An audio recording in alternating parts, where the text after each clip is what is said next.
I still remember the exact moment it started, not because it was dramatic, but because it was small, quiet, and humiliating. It was a Tuesday morning, stale coffee, flickering office lights, and a laugh that wasn't meant to be funny. My supervisor leaned back in his chair, glanced at my report, and said, "You're solid, Ethan. Just not leadership material." He smiled like he was doing me a favor. People around the table nodded. That was the day I realized how easy it is for people to decide who you are and how hard it is to change their minds once they do. At the time, I worked in operations at a mid-sized logistics company in Chicago. Nothing glamorous.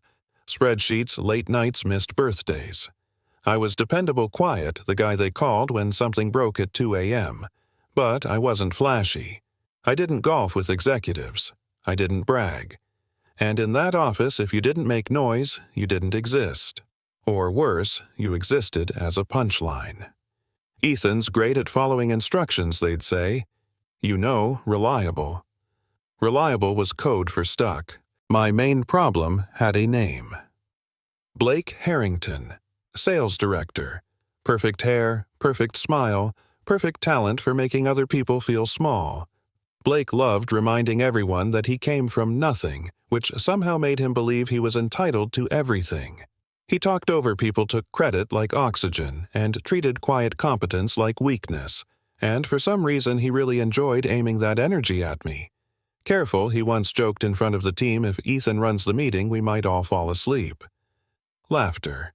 I smiled. That was my survival tactic back then: smile, swallow, move on. The thing is, when you're underestimated long enough, you start underestimating yourself. I told myself I was fine. I had a job, benefits, stability. Who cared if I wasn't respected?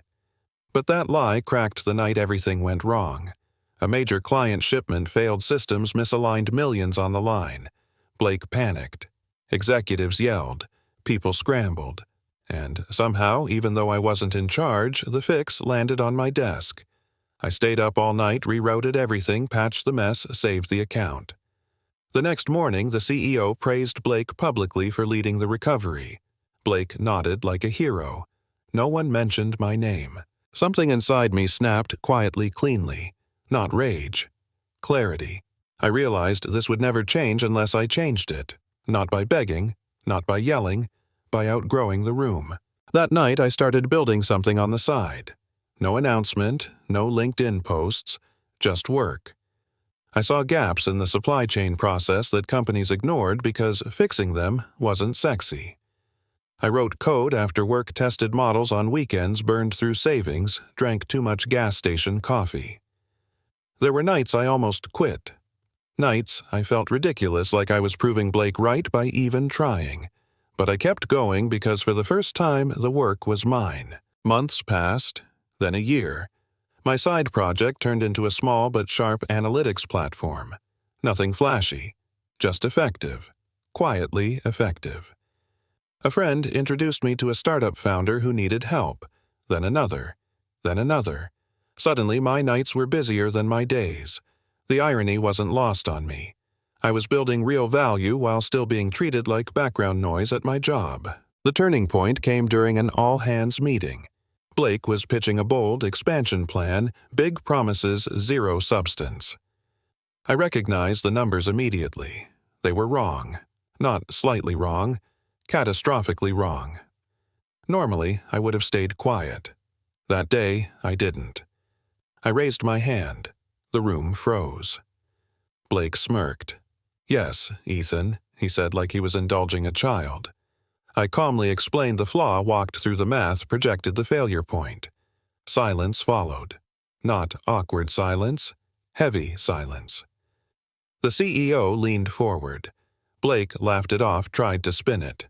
But the damage was done. After the meeting, I got pulled aside, not by Blake, by the CEO. He asked where I learned to see things like that. I told him the truth.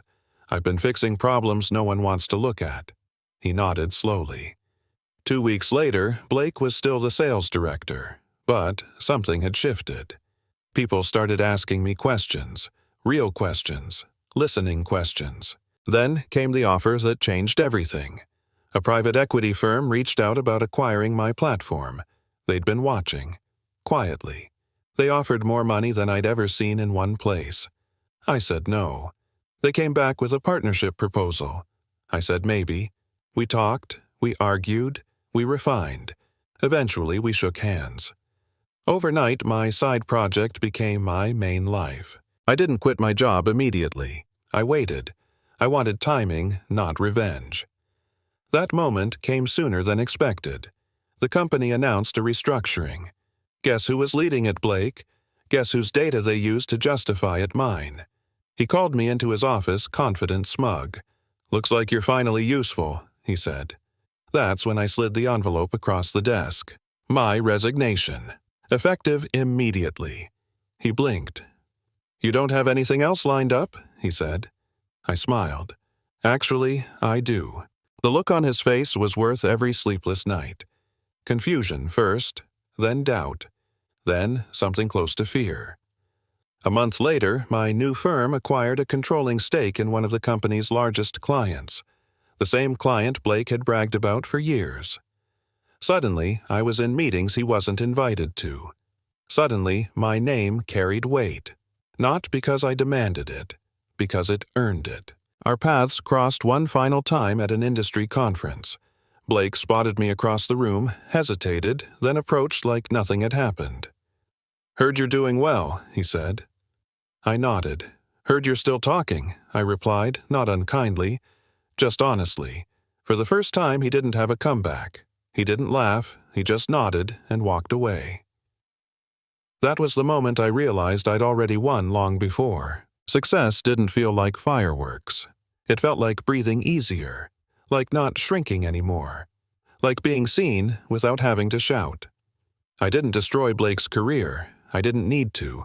I outgrew the version of myself he thought defined me, and that was enough. So here's what I'll leave you with. If you've ever been labeled quiet, boring, unambitious, if someone ever decided your ceiling for you without your consent, remember this. Silence isn't weakness. It's space. And what you build in that space can change everything. Tell me in the comments, have you ever been underestimated or underestimated someone else?